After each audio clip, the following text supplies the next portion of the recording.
Ndabaramutse nanabaye n'ikaze mwese abanywanyi bacu mukurikira amakuru dutambutsa kuri no shene ya YouTube ya ICTV bashikiriza amakuru atandukanye abavugwa. Hari amakuru yihuta cane avugwa mu vya politike n'umutekano tugira tubashikirize n'amakuru yihuta. Wewe turafyonda kuri subscribe wabanza ugafyonda ko kugira dushize ko inkuru iraje gushikira mu bambere. Ano makuru tuyatangurire ku mushinga amateka Olivier Suguru yoba ariwe yimirije gufatwa na Gapapu. Twari twababwiye ku nkuru ya Suguru ndetse n'ubusuma bukomeye buriko burabera mu gipolisi, aho politiki ya Gapapu ari ijambo duherutse kwigishwa n'umwe mu bazi neza ubutegetsi bwa CNDD-FDD. No yavuze ingene muri ubwo butegetsi bareka umuntu agatunga cane kenshi biciye mu manyanga, hanyuma igihe kigeze bakamupapura bwa butunzi babanje kumupfunga bakamurekura atanze amamiliyaridi atawuzi iyo acajanwa. Bamwe mu bakunze gukorwako n'iyo politike ni abarwizatunga abashigikiwe n'ibihangange bagiye barahabwa amasoko adatahuritse ya leta. Uwavuba aherutse gufatwa na Gapapu akaba ari umudandaza Sylvestre Niyonsaba, akaba yari yafashwe inyuma gato ya Bendahamwe wiwe Dieudonné Murengerantwari, none aherutse kurekurwa vy'agateganyo atanze amamiliyaridi. Ubundi benshi bibuka ni umudandaza Prosper Hakizimana batazira gisiga. Ingorane ya Gapapu nuko niyo umaze gutanga ayo mahera usubira ugafatwa bakakwaka ayandi. Olivier Suguru ariko aravugwa mu busuma bw'amavuta agenewe abapolisi. Mushinga amateka Olivier Suguru akaba asanzwe ari umunyamabanga mukuru wa Societe Savanoro. Kuva ku butegetsi bwa Nkurunziza, Suguru n'umuntu yagiye araronka amasoko adasanzwe mu nzego z'umutekano n'igisirikare, amasoko yo kugura imyambaro n'ibirato vy'abasirikare n'ibindi. Ni kenshi izina ryiwe ryavuzwe mu manyanga aba muri bene ayo masoko, aho haba havugwa amamiliyaridi menshi yoba asangira na bamwe mu bihangange. Olivier Suguru akaba yavugwa ko yakorana na Perezida Nkurunziza, akaba anakekwa ko ari mu bo Nkurunziza yarungika kunyegeza amafaranga yiwe hanze y'igihugu. Muri ino minsi hakaba hari dosiye iteye ubwoba Olivier Suguru ariko aravugwamwo. Savanoro ikaba isanzwe ifitaniye amasezerano n'igipolisi yo gutanga amavuta y'amamesa akoreshwa mu kugaburira abapolisi bose mu gihugu. Ni amasezerano y'imyaka 4 kuva muri 2020 gushika muri 2024. Ivyo bimeze gutyo mu gihe abapolisi bo mu ntara z'uburaruko bo bavuga ko bamaze umwaka bataronka amavuta. Akarere k'igipolisi mu buraruko bw'igihugu gakoresha ku mwaka amabido y'ibihumbi 7. Ayo mavuta akaba afise agaciro k'umuriyaridi w'amarundi. Ayo mavuta yanditswe ko yasohotse muri Savanoro kandi ko yashitse mu bubiko bw'igipolisi mu ntara z'uburaruko. Mu gipolisi bagiye kubaza amavuta yabo muri Savanoro basanga amavuta yarasohotse. Basanzeyo n'imikono ya koroneri basanze ko n'imikono ya Koloneli Jerome Maniraho yarajejwe ububiko bw'igipolisi mu ntara z'uburaruko, imikono yemeza ko yakiriye ayo mavuta. Nuko amatohoza baratanguye. Ihagarikwa rya Koloneli Jerome Maniraho n'umukenyezi Marie Rose Nzeyimana kuwa kabiri uheze igenekerezo rya 28 z'ukwezi kwa 11 2023. Koloneli Jerome Maniraho yaratumwe ko muri polisi judiciaire kubazwa ibijanye n'ayo mavuta.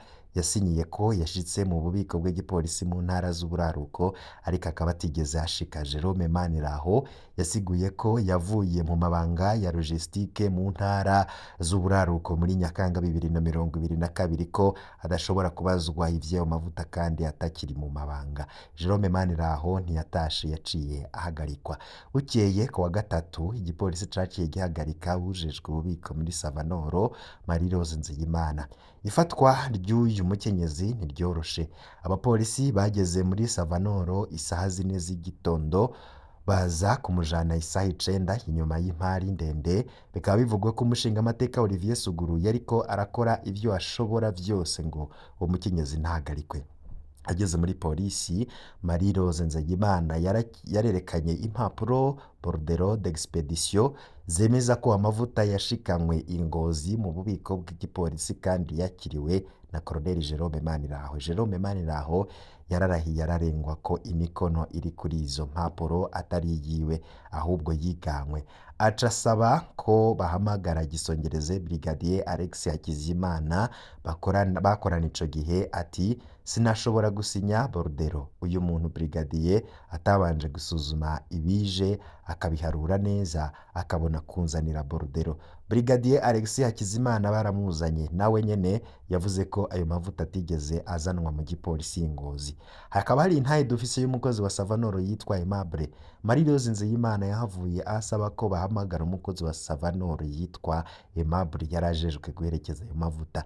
Aimable akaba yaremeje ko amavuta yasohotse akava muri Savanoro ariko ko batayajanye Ngozi. Yavuze ko basohotse, Marie-Rose Nzeyimana aca amuha inomero y'umuntu ahamagara bagahurira kuri Shanike, ari naho yaca amwereka iyo bajana ayo mavuta.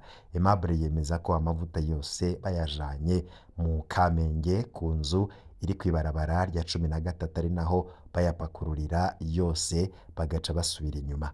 Ku kijanye na za borudero d'expedition, Aimable yavuze ko yahora abaza Marie-Rose Nzeyimana ko biza kugenda mu gihe borudero zisanzwe zijako umukono w'uwakiriye amavuta. Aimable akavuga ko Marie-Rose Nzeyimana yaca yakira borudero akamubwira ko ibindi azovyimenyera. Aimable amaze gutanga intahe, bano bantu bose bakaba baciye bapfungwa mu gipolisi c'Inyamiramabi, police judiciaire. Ikibazo kikaba kigeze muri sentare yo kugwanya ibiturire kuwa kane igenekerezo rya 30 z'ukwezi kwa 11 2023. Bano bantu bakaba bararengukishijwe muri parike ya Kuru anticorruption. Bamaze kumvirizwa baciye bahagarikwa bajanwa mu ibohero rikuru rya Mpimba, kiretse Aimable akiri mu gasho ka police judiciaire. Bikaba bivugwa ko umushingamateka Olivier Suguru ariko arakora ibishoboka vyose ngo iyi dosiye ntibandanye ahubwo bayinigire mu menshi, ariko umuvuduko iriko biragoye kwibaza ko izogarukira ngaho narirya imaze kumenyekana ikaja ahabona. Uburundi bwacu bwaragowe kumva ko hariho abantu bahitamwo kwiba imfungurwa zigenewe abapolisi b'akarere kose k'igihugu bakaryama bagasinzira ataco binona bahejeje gutera urumuri yaridi w'igihugu. Biragoye kuvyumva. Ikibabaje hano nuko bagira kwiba umuriyaridi w'igihugu bakongera bagasubira bakagurisha ya mavuta ubundi muriyaridi. Ivyo ni ivyabonetse uwo bivye ayo mavuta yonyene y'akarere k'uburaruko canke n'ubundi burere bw'igipolisi bwarashikiwe. Bapolisi bo mu zindi ntara, mweho muraronka amavuta yo guteka. Hariho imirwi yokoroha kwiba, ariko bigeze ku bapolisi biratangaje cane. None ninde wundi yarazi buno busuma muri Savanoro no mu gipolisi? Kubera iki umushingamateka Olivier Suguru yoba ashaka ko ino dosiye itagera kure y'amatohoza? Azogarukira hehe? Agapapu koba kagira gakore kuri uyu mwizigirwa adasanzwe w'umuhisi Perezida Nkurunziza. Iminsi imbere itubikiye vyinshi rero bikaba bigaruka ko ico bikoze amatwi adusumira nuko ino dosiye yamaze kugera mu nzego zo hejuru. Andi makuru avugwa cane aba yagiye aragarukwa ko ayavugwa muri politike. Tugaruke ko vyavuzwe n'umushingamateka Rwasa Agathon, n'umukuru w'umugambwe CNL. Rwasa we amenyesha ko ata mugambi wo gushinga uwundi mugambwe afise mu gihe hogera muri 2025 CNL itaremererwa gusubira gukora. Umukuru w'umugambwe CNL amenyesha ko ata mugambi wo gushinga uwundi mugambwe afise igihe amatora ya 2025 y'abashingamateka n'abakenguzamateka yogera umugambwe CNL utoba uremererwa gusubira gukora.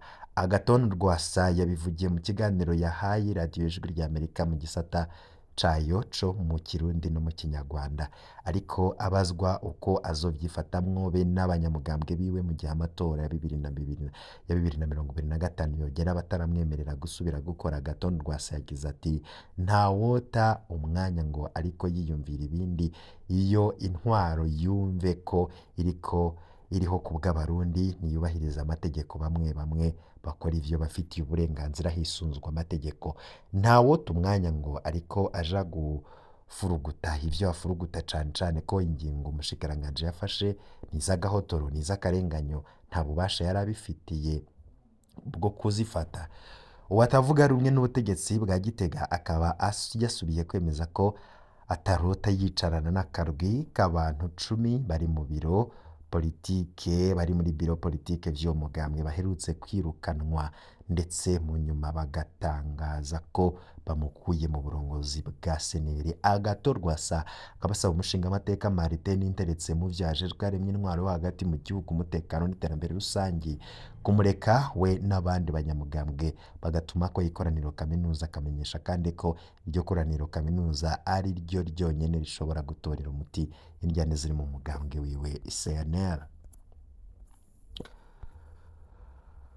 Hari umugabo yishwe n'imbonerakure n'abapolisi ni muri Mpanda, Adrien Sibomana w'imyaka 37 akaba yarapfiriye ku bitaro bikuru vya Mpanda mu ntara ya Bubanza ni mu buseruko bw'u Burundi kuri uwa mbere. Abo mu muryango wiwe bagiriza imbonerakure n'abapolisi kuba baragize uruhara mu rupfu rwiwe. Abo banyuma bakaba barakubise cane gushika aho atakaza ubwenge. Abanyagihugu baragize imyiyerekano bakaba bafise mu minwe ikiziga cuwe yishwe mu ntumbero yo gusaba ubutungane. Uwo mugabo yapfuye kuri uwa mbere mu gihe abaganga bo kuri ivyo bitaro bariko baragerageza kumuvura ku bw'amasoko yacu. Sibomana yapfiriye ku bitaro ntiyari gushobora gukira uravye ukuntu yazanywe ngaha aremvye, niko amasoko yacu mu buvuzi mu bitaro ku Mpanda abivuga. Uwo yapfuye yari yajanywe ku bitaro nyuma yo gukubitwa cane n'imbonerakure abanywanyi bo muhari w'urwaruka rw'umugambwe uri ku butegetsi CNDD-FDD n'abapolisi. Ivyo vyabereye ku mutumba Masha muri komine Mpanda ku muhingamo kuri uw'Imana.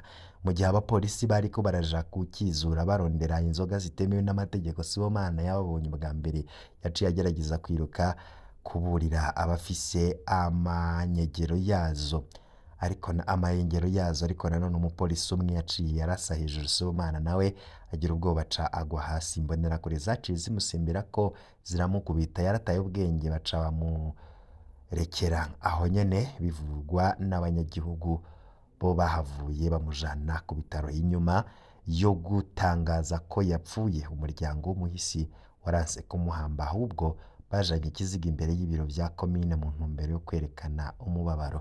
Ico kiziga carateye umutekano muke gushika aho buramatari wenyene ahashika guhumuriza.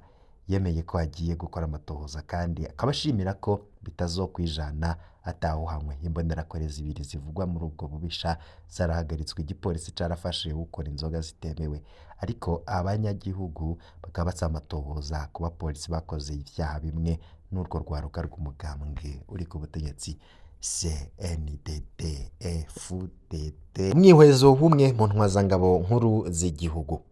Ubu ni ubutumwa twahawe n'umwe mu ntwazangabo nkuru mu gisirikare c'u Burundi. Nk'uko dusanzwe tubikora kandi nawe nyene yabisavye, ntidutanga umwidondoro wiwe kugira dukingire umutekano wiwe. Ubwo butumwa buva ku ntwazangabo nkuru mu gisirikare c'u Burundi buvuga buti: ndabaramukije amahoro. Maze imisi mbona ubutumwa mutanga ku ntambara abasoda b'u Burundi barimwo muri Kivu y'uburaruko, aho bafasha igisirikare ca RDC kugwanya umuhari M23. Ndifuza kugira ico ndabivuze ko nk'imwe mu ntwazangabo nkuru z'igihugu. Amakuru mutanga aratuma abarundi bamenya ivyo batabwirwa. Amakuru mutanga arahambaye, ariko hariho ivyo mudahora mushikako nifuza kubasangiza. Sinifuza ko izina ryanje rija habona, ariko ndifuza ko abaza gukurikira iyi nkuru bamenya ko jewe nagwaniye muri CNDD-FDD. Birahambaye ko abarundi bamenya neza ko abahoze muri CNDD-FDD badategerezwa gushigikira amakosa akozwe n'ubutegetsi bukomoka kuri CNDD-FDD. Igisirikare c'u Burundi ndakirimwo kuva muri 2005, aho niho twemewe icese nk'abasoda b'u Burundi. Ivyabaye kuva ico gihe ndabizi, ndashobora kubivugako. Umukuru w'igihugu arafise uburenganzira bwo kugomora ingabo hanze y'igihugu. ica mbere ngomba gushimika ko ni ukubatahuza ko atari ubwa mbere umukuru w'igihugu arungitse abasoda hanze. Nk'umuvyeyi w'igihugu arafise uburenganzira bwo kugomora ingabo z'u Burundi zikaja mu rugamba hanze y'igihugu mu gihe inyungu zihambaye z'igihugu zihutirwa. Umukuru w'igihugu nta n'uruhusha abisabira, ico akora arabimenyesha inama nshingamateka na nkenguzamateka. Muri 2007 Perezida Nkurunziza yarafashe ingingo yo kurungika ingabo z'u Burundi muri Somalia. Ico gihe inyungu twari dufise zari zibiri. Ubwa mbere twashaka kumenya koko igisirikare cafatanye, twaribaza ingene tuzomenya uko abahoze mu mihari itandukanye n'abahoze mu gisoda ca kera bafatanye koko nk'abasoda. Kubarungika muri Somalia kwari ukubarungika iyo umwana arira nyina ntiyumve.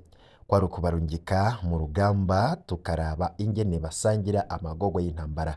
Inyungu ya kabiri yari iy'amafaranga. Igihugu kirahungukira amafaranga mvamakungu, abasoda nabo nyene barahungukira. Perezida Nkurunziza amaze kubona izo nyungu zose yarafashe ingingo kakizigenza w'ingabo z'u Burundi. Nta numwe yasavye uruhusha, ariko yarabimenyesheje abarundi aciye mu nama nshingamateka na nkenguzamateka. Ku rugamba abasoda barapfa. Umusirikare ntatangazwa no kubona abasirikare bapfa ku rugamba. Niko birababaje kubona ba serugo bariko barasiga imfuvyi n'abapfakazi, abavyeyi bahamba abahungu babo. Ariko umusirikare wese arazi ko agendana n'urupfu. Umusoda arazi ko umwanya uwo ari wo wose ashobora gupfira igihugu. Ico gihugu gisabwa no ko umusirikare wese kimuha ubumenyi bukwiye n'ibikoresho bikwiye vyo kwivuna umwansi. Ikindi gihambaye ku musirikare nuko iyo agiye ku rugamba atahura neza ko ariko agwanira inyungu z'igihugu ciwe. Birashobora gushika ko umusirikare arungikwa mu gikorwa bizwi neza ko atazogaruka, izo bita mission suicide. Nta musoda ashobora gutegekwa igikorwa nk'ico. Umusoda niwe yiyemerera igikorwa nk'ico, agasinya kandi akabaza n'ingene umuryango wiwe uzosigara urafashwa. Nta mutegetsi n'umwe arekuriwe kurungika umusirikare mu gikorwa bizwi ko ategerezwa gupfiramwo. Ubuhemu bukorerwa umusirikare arungitswe muri RDC. Ubuhemu bwa mbere bujanye n'intambara yo muri Kongo, nuko umukuru w'igihugu atamenyesheje abarundi ivyo yarungitsemwo ingabo z'u Burundi muri Kivu y'Uburaruko. Kugeza ubu inama nshingamateka na nkenguzamateka ntiziramenyeshwa impamvu abasoda b'u Burundi bariko baragwana muri Nord Kivu. Haravugwa amasezerano yasinywe hagati ya Perezida Ndayishimiye na Perezida Tshisekedi, ariko ayo masezerano ntiyamenyeshejwe izo nzego ziserukira abarundi bose. Ubuhemu bugira kabiri nukurungika umusirikare w'u Burundi ubanje kumwambura akaranga k'umusoda w'u Burundi kandi akagenda adafise ibirwanisho vyo kumukingira. Gufata umusoda wacu ukamwambura umwambaro w'igisirikare c'u Burundi, ukamwaka ibimuranga vyose, ukamwaka inkoho yiwe, ukaca umwuriza indege, ni ubuhemu budasanzwe.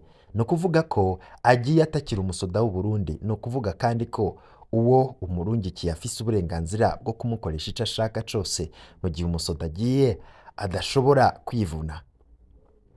Agenda atazi inkoho bazomuha uko zimeze, agenda atazi ko iyo nkoho ikora, agenda atazi uko iyo nkoho ikora, agenda atazi ibizomubako. Nta mutegetsi n'umwe arekuriwe gukora ikintu nk'ico ku musirikare w'igihugu. Abasoda b'u Burundi bariko baragurishwa nk'abacangero.